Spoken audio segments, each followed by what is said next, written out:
Meses y años agonizo, enfermo en un hospital. Horas finales de mi vida, tráiganlo a mi madre. A gritos les pido con llanto.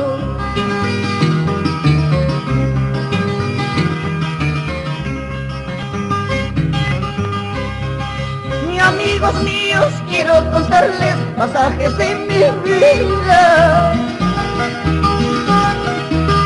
20 años en la cárcel, 2 años en el hospital. Esta vez mi vida, sin padre ni madre.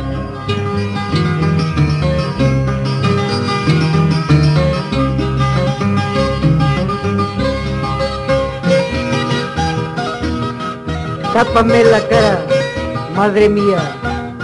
Corre, ve, que mis hermanos menores te necesitan.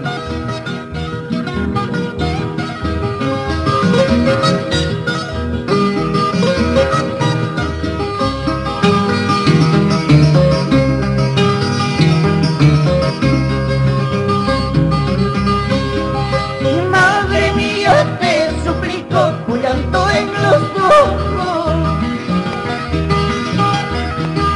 No te vayas a marchitar antes que yo muera. Hay hermanos menores, ellos te necesitan.